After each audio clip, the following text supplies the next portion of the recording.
Terima kasih Anda masih menyaksikan Political Show. Mahkamah Konstitusi memutuskan menteri tak perlu mundur dari kabinet jika hendak mencalonkan diri sebagai capres atau cawapres di pemilu 2024. Menteri hanya perlu meminta persetujuan dan izin Presiden Jokowi jika ingin maju kontestasi Pilpres. Aturan menteri boleh nyapres tanpa mundur berpotensi memicu konflik kepentingan dan penyalahgunaan wewenang serta tidak etis. Menteri maju nyapres boleh saja, tetapi semestinya mundur sukarela demi mengutamakan kepentingan publik. Nah, malam ini kita akan membahasnya dengan narasumber yang sudah hadir di studio. Saya perkenalkan satu-satu. Dari yang paling ujung ada tenaga ahli utama KSP, Bang Ali Muhtar Ngabalin. Aduh. Assalamualaikum. Waalaikumsalam. Terima kasih. Jauh datang dari istana. Alhamdulillah. Untuk bisa ke rumah kami di Political Show. Oke. Ada Wakil Ketua Umum Partai Gerindra, Mas Ferry Juliantono. Selamat malam, Mas Ferry. Selamat malam, Rifana. Terima kasih sudah hadir. Ada Mbak Bivitri Susanti, pakar hukum tata negara. Selamat malam, Mbak Bibip. Selamat malam. Dan Direktur Lingkar Madani, Bang Rey Rangkuti. Udah 2 episode nih bareng sama Bang Rey sebagai perwakilan masyarakat sipil. Selamat malam, Bang Rey. Selamat malam. Dan bergabung juga seperti biasa melalui sambungan virtual Senat Mahasiswa FISIP Universitas Mustopo. Teman-teman dari Mustopo, selamat malam. Terima kasih sudah bergabung. Nanti boleh bertanya dan juga mengkritik mungkin ya kebijakan-kebijakan dari Presiden karena di sini ada penyalurannya, Bang Ali Muhtar Ngabalin. Selamat malam teman-teman. Selamat malam. Malam. Oke, nanti boleh tanya ya. Langsung saja kita akan mulai. Saya mau ke Mas Ferry. Mas Ferry, tanggapan dari Partai Gerindra setelah adanya putusan MK yang membolehkan bahwa menteri maju capres, cawapres tanpa perlu mundur, seperti apa? Ya itu karena merupakan keputusan Mahkamah Konstitusi dari jawaban judicial review yang diajukan oleh masyarakat. Jadi ya kita hormati keputusan Mahkamah Konstitusi tersebut dan sebenarnya memang bagi kami sebenarnya kan juga merupakan hak konstitusional bahwa siapapun kandidat menjadi mencalonkan atau dicalonkan oleh partai atau gabungan partai politik itu merupakan hak konstitusional. Tetapi kita juga mengetahui bahwa penggunaan fasilitas, kemudian penggunaan waktu yang berkaitan dengan tugas dan tanggung jawab menteri atau pejabat setingkat menteri itu memang harus dibatasi. Oleh karena itu memang sebenarnya ini keputusan yang sebenarnya sepenuhnya bergantung pada keputusan presiden karena usernya kan sebenarnya presiden. Kalau konteksnya sekarang menteri ini sepanjang presiden menganggap bahwa yang bersangkutan kalau mau mencalonkan atau dicalonkan itu tidak mengganggu kinerja pemerintahan ya mungkin nggak apa-apa. Oke, jadi Gerindra bahagia ya Pak Prabowo atau Pak Sandi nggak perlu mundur kalau mau maju dalam Pilpres 2024. Biasa aja Mbak Rifana. Jadi memang akhirnya berpulang kepada presiden sebagai pimpinan kabinet gitu. Apakah memang perlu cuti atau segala macam. Tapi misalkan presiden menganggap bahwa tidak perlu mengundurkan diri atau mengajukan cuti dan tetap profesionalitasnya bisa dilakukan dan tidak ganggu kinerja, menurut saya sih mungkin itu penafsiran dan tanggapan kami terhadap keputusan Mahkamah Konstitusi. Meskipun izin dan juga persetujuannya datang dari Presiden, tapi kesadaran dari Gerindra sendiri nanti terhadap kader-kadernya, terutama yang menteri Pak Prabowo dan juga Pak Sandi, lebih baik ya mereka cuti saja gitu ya? Ya itu tergantung juga, makanya lihat karena kan sebenarnya tergantung dari presidennya. Kalau memang misalkan melakukan kegiatan yang kemudian dirasakan harus melakukan cuti itu ya mungkin yang bersangkutan misalnya menteri yang bersangkutan bisa bicara dengan presiden, kemudian presiden mempunyai pertimbangan bisa yang mau maju capres kan Pak Prabowo sama Bang Sandi, kok lemparannya ke presiden? Ya presiden kan yang menjalani double job itu bukan presiden tapi kan bisa menterinya. juga gini, yang misalnya Pak Prabowo sebagai Menteri Pertahanan, kemudian karena meskipun oleh Mahkamah Konstitusi tidak harus mundur, tapi misalkan menggunakan waktu-waktu yang memang tidak mengganggu jadwal jabatan beliau sebagai Menteri Pertahanan kan juga nggak apa-apa. Gitu. Jadi soal double job nanti saya akan tanya, soal profesionalitas nanti saya akan tanya. Saya mau ke Mbak Bibip. Mbak Bibip, keputusan MK menurut Mbak Bibip bagaimana melihatnya? Ini sudah sejalan dengan suara publik atau memang sangat disayangkan bertentangan dengan kepentingan publik dan suara publik, Mbak Bibip? Sebenarnya tidak sejalan ya, karena saya kira kita punya masalah besar di soal etik dan juga habitus politik kita yang sebenarnya belum matang, bahkan sampai ada komika yang ngasih tutorial mundur karena kita belum terbiasa soal mundur-mundur itu. Nah, tapi begini yang harus dipahami juga, sebenarnya putusan 68 2022 itu memasukkan menteri. Sebelumnya memang sudah banyak termasuk pimpinan DPR, misalnya Mbak Puan nanti juga nyalon, kemudian Pak Ganjar karena gubernur, wakil gubernur, bupati, wakil bupati semuanya itu sudah ada di pasal 170 Undang-Undang Pemilu, kemudian MK menambahkan menteri atau pejabat setingkat menteri. Nah, tapi saya kira lepas dari menteri itu ya, saya kira kecuali presiden sebenarnya memang sebaiknya diberikan jalan atau dipaksa untuk cuti paling tidak. Karena kita akan berbicara soal benturan kepentingan, tidak hanya penggunaan fasilitas tapi juga penggunaan pengaruh. Dan ini yang luar biasa besar di Indonesia sekarang begitu ya. Jadi saya kira mestinya Mahkamah Konstitusi tidak membuka peluang menyerahkan keputusan ini pada orangnya sendiri ataupun kepada presiden. Karena aturan harus dipaksa melalui aturan main dan itu sangat biasa dalam sebuah negara harus yang dipaksa belum sebetulnya, matang. harus cuti begitu ya dalam keputusan MK-nya. Tapi kan dalam keputusan MK-nya tidak ada paksaan seperti itu. Tidak ada dan sebenarnya itu berangkatnya dari undang-undangnya. Seperti saya katakan tadi, putusan MK-nya itu sendiri memasukkan menteri. Tapi sebelumnya itu satu deretan jabatan itu di pasal 170 memang sudah ada. Jadi patut juga kita menyalahkan politisi yang membuat Undang-Undang 7 2017 itu karena memang sudah ada di situ. Politisi adalah anggota partai politik yang punya ketua umum, yang ketua umumnya punya jabatan di kabinet berkepentingan untuk maju dalam kontestasi Pilpres. Saya mau ke Bang Ali, nanti saya bahas soal etika mundur ya. Tapi Bang Ali, soal kinerja para menteri yang duduk di kabinet yang berpotensi untuk maju capres cawapres tanpa perlu mundur, menurut Anda, menurut Istana tidak akan mengganggu kerja presiden ya? Kalau dengar dari pernyataan presiden, kan prioritas bagi para menteri, apakah dia calon presiden, apakah dia calon wakil presiden, yang diprioritaskan adalah bagaimana kinerjanya kan. Jelas itu materinya. Kan selama ini juga berjalan biasa saja. Tinggal nanti dilihat dalam dua hal, apakah dalam tugas dan kewenangannya itu kemudian mengabaikan tugas-tugas di pemerintahan. Kemudian yang kedua yang tingkat kekhawatiran kita itu apakah dengan jabatannya sebagai menteri atau setingkat menteri itu kemudian mengkapitalisasikan. Nah itu loh, itu yang penting untuk kita semua harus amati dan penting untuk kita semua harus melakukan kontrol itu. Tidak saja bapak-bapak dari partai atau kami dari istana atau Mbak Yu yang ahli ini dengan Mas Rai yang pengamat ini, tapi kita semua punya tanggung jawab karena kita harus memajukan demokrasi ini yang baik. Jangan juga nanti para menteri atau setingkat menteri itu kemudian mengkapitalisasikan pangkat dan jabatannya. Saya kira itu tidak. Tapi tidak ada kekhawatiran ya di istana bahwa para menteri ini yang rangkap jabatan ataupun bekerja dua kaki ini akan mengganggu kinerja presiden. Jangan pakai istilah dua kaki, Rifana. Masa nggak punya kekhawatiran bahwa kinerja pemerintahan akan terganggu? Tidak ada yang perlu dikhawatirkan, semua sistemnya ada. SOP-nya ada, sistem operasionalnya ada, kontrol, mekanisme kontrolnya ada.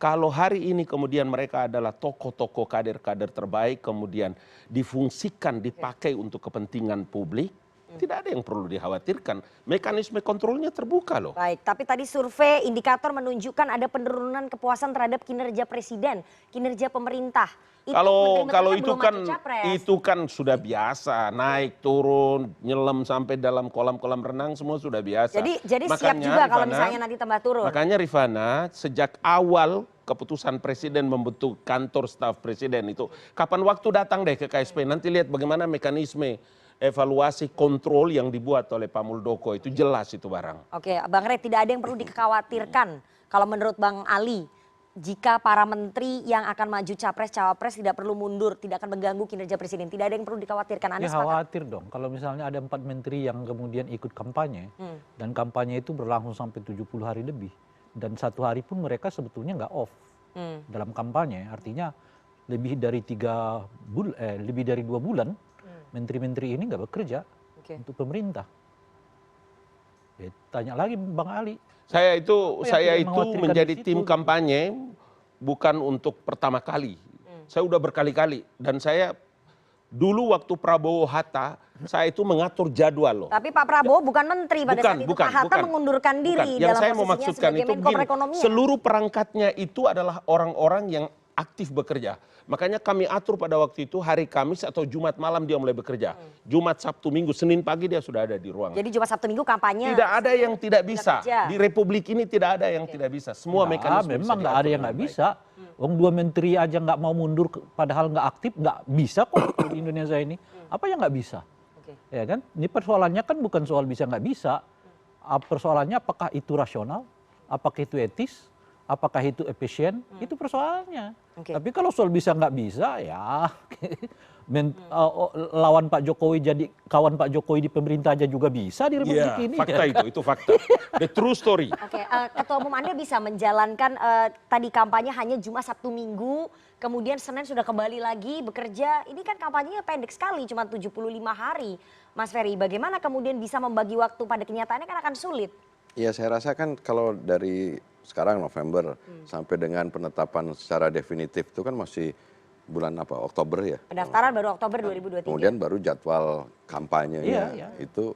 Nah itu kan masih panjang. Jadi yang apa namanya bisa dilakukan oleh seorang kandidat ketika yang bersangkutan jadi menteri dengan misalnya dari sekarang sampai dengan Oktober kan bisa secara profesional memisahkan antara melakukan fungsi sebagai menteri membantu presiden tapi juga bisa melakukan kegiatan yang tidak kemudian menggunakan waktu dan fasilitas yang ada. Ya kalau itu kan kita nggak bicara. Kita ini kan bicara sejak yang bersangkutan ditetapkan sebagai calon presiden. Kalau sekarang baca calon presiden nggak bisa kita apa-apain karena ketentuan yang disebut dengan masa kampanye itu yang 72 hari itu. Jadi kalau dari sekarang sampai misalnya nanti penetapan pasangan calon nggak dihitung karena tidak termasuk dalam kategori yang disebut dengan masa kampanye gitu loh. Mbak Bibip, ini posisi menteri-menterinya Pak Jokowi ini agak krusial ya. Menko Perekonomian Pak Erlangga Hartarto, kemudian Menteri Pertahanan Pak Prabowo, Menteri BUMN Pak Erick Thohir, Menparekraf Pak Sandiaga Uno. 4 menteri ini kan posisinya cukup penting dalam sistem ketatanegaraan kita, dalam sistem pemerintahan kita. Ini bagaimana kalau misalnya nanti mereka-mereka ini cuti, posisinya terbengkalai, itu bisa dibayangkan nggak chaosnya akan seperti apa? Mestinya begini, kita harus tambahi juga, jangan ada capres-capres itu. Karena boleh jadi dari sekian menteri ini ada yang ikut jadi caleg lagi. Dia kan kampanye juga. Atau mereka akan dipergunakan juga jasanya oleh partai politik ya untuk ikut kampanye kepada presiden dan wakil presiden.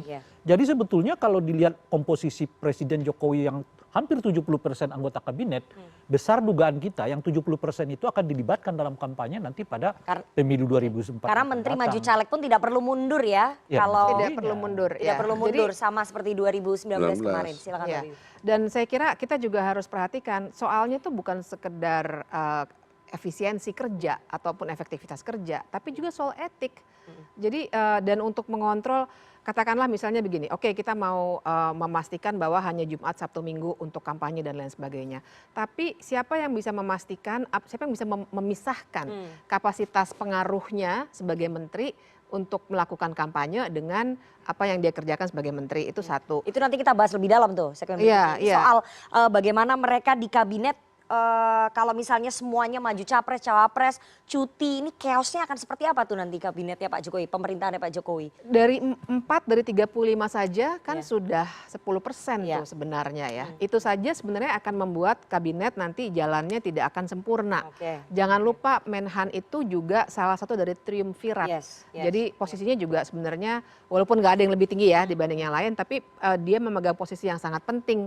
Nah jadi saya kira tentu saja akan sangat terjadi kekacauan dalam pelaksanaan. Bang Ali, akan terjadi kekacauan, ini akan pincang kabinetnya Pak Jokowi kalau misalnya menteri-menterinya pada maju capres, cawapres nggak perlu mundur, tapi hanya cuti, terus kemudian yang lainnya pada maju caleg, nggak perlu mundur juga, gimana? Menteri itu kan pertama jabatan politik, yang kedua adalah tugas-tugas tentang fungsi manajerial. Dia punya dirjen, dia punya segala macam. Jadi dikasih aja semua ke aturan dirjennya, itu kalau sudah kayak ada gitu di nggak usah ada kementerian. menterinya. Kementerian negara, kementerian itu tugas manajemen, bagaimana kemampuan leadershipnya, kemampuan manajemennya, dia mampu memanage. Kan itu tugas kerjanya itu. Karena mekanisme semua ada, anggarannya sudah ada, dirjennya ada, deputinya ada. Apa yang susah dengan kerja-kerja begitu? Kita aja seperti baru mau pemilu baru pertama kali di Republik ini. Oke, Gimana tapi kalau sih, Rifana? berkaca pada pemilu-pemilu sebelumnya. Nggak ada mungkin kacau. Ada Berkaca beberapa kepada yang mundur. lalu-lalu itu. 2014 Pak Hatta Rajasa mundur loh. Dari Oke. posisi menteri, terus ada beberapa juga menterinya Pak SBY yang waktu itu ikut konvensi juga mundur. Ya baca regulasinya yang kemarin dengan Ya, yang betul, sekarang. regulasi yang Kalau dulu. dipakai dengan regulasi kemarin tentu bicaranya seperti Oke. Rifana tadi. Tapi kan kita bicara dengan regulasi yang sekarang. Apakah mereka tidak punya hak demokrasi dalam menentukan masa depan Republik Indonesia? Itu orang-orang terbaik loh. Oke, tapi rakyat juga punya hak demokrasi. Karena itulah tadi saya bilang, untuk karena terjamin itu tadi sistem saya bilang, pemerintahannya. Rifana, makanya tadi saya bilang, ada kekhawatiran kita terhadap bagaimana mereka mengkapitalisasikan pangkat dan jabatannya untuk mempengaruhi tadi, mempengaruhi orang. Itulah mekanisme kontrolnya. Karena kita mau Indonesia ini bagus ke depan. Jadi kan? kabinet nggak akan terganggu ya? Sudah pasti. Oke, Bang Rey. Ya, gimana? ini kan sebetulnya kalau sekarang ini terserah pada presiden. Kalau presiden merasa nggak terganggu ya sudah.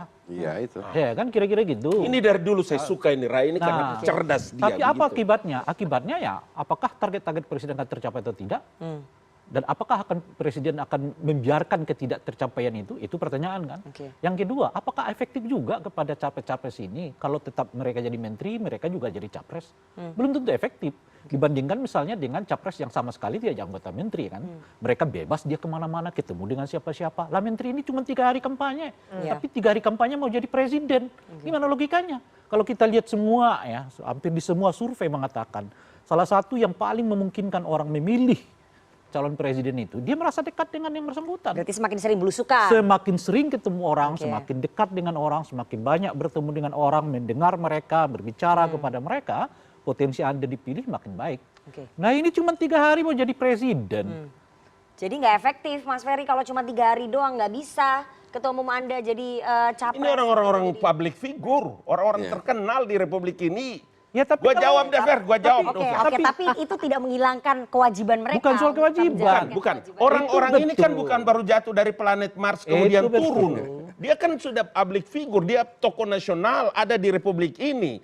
Dengan tugas mereka tiap hari dari ujung Sabang sampai Merauke, Timur Barat semua sudah mereka datang. Jadi kalau kampanye itu dalam rangka membutuhkan rakyat, membutuhkan komitmen mereka. Oke. Rifana, apa lagi? Oke, Bang Artinya, Ferry dijawab dulu. Kalau 3 Ya. hari aja emang bisa itu menyentuh dari Sabang sampai Merauke, dari Ya, nggak- Miangas sampai Pulau Rote. Ya nggak bisa. Oke, terus Tapi gimana sekarang kalau kalau kampanye lihat cuma 3 hari, cuma kembali ke seminggu? soal keputusan Mahkamah Konstitusi ini memang punya konsekuensi bahwa masyarakat tugasnya menjadi lebih berat tadi nyambung. Kenapa seperti masyarakat ya. jadi dirugikan? Karena bukan, dia harus ikut berperan supaya bisa para kandidat ini yang kemudian oleh keputusan Mahkamah Konstitusi ini bisa kemudian tidak harus mengundurkan diri untuk tidak menggunakan waktu dan kemudian fasilitas yang Iya, iya, iya. itu konsekuensinya itu. Kita bicara soal keputusan Mahkamah Konstitusi yang sudah keluar nih. Jadi ya kita kemudian menyesuaikan dengan keputusan Mahkamah Konstitusi itu. Jadi saya rasa sih gitulah. Nah, dari 4 juga kan nggak semuanya 4 juga. 4 tadi yang disebut Rifana itu nama-nama yang muncul dalam survei. Tapi proses keputusannya kan belum tutup 4. Jadi nggak Iya, Ya, iya, maksudnya bisa 2 salah satu bisa kader Anda nggak maju. bisa 1 juga. Oke, Jadi ini sebenarnya sudah nggak dieliminasi itu nggak calonnya sama Mas gitu-gitu Ferry. amat Silakan, juga, Mas Ferry. Rifana. Ini sebetulnya kan apakah 4, apakah 2, apakah cuma 1 misalnya. Itu diskusi kita lepas dari soal itu dulu. Ya. Yang kita mau mengatakan itu kalau misalnya ada menteri 1 atau 2 yang tidak dapat optimal mengerjakan tugas-tugasnya selama masa kampanye, apakah yang lebih baik tetap menjadi menteri atau sebaiknya tidak? Itu kan pertanyaannya pertanyaan. kan. Itu kalau Nah, baca keputusan lalu kita MK. mendiskusikannya dengan mengatakan ada 2 caranya. Cara pertama adalah presiden menggantikannya. Karena dalam asumsi kita tidak akan efektif, Ya. betapapun yang mengatakan bisa gitu ya. Sementara presiden sudah berulang kali juga mengatakan, hei menteri fokus. Artinya dalam kondisi hampir 100% waktu para menteri ini pun mengerjakan tugas-tugas mereka, presidennya ngeluh kok. Oke, ada kontradiksi berarti. Iya, apalagi kalau cuma 4 hari dari 7 hari. Gimana logikanya Bung Ali? Oke, Bang Ali ini gimana? Presiden udah ngeluh berkali-kali. Saya Fokus undang satu aja waktu gitu. nanti deh, apa besok apa minggu Enggak, depan. itu kan keluhan dari presiden.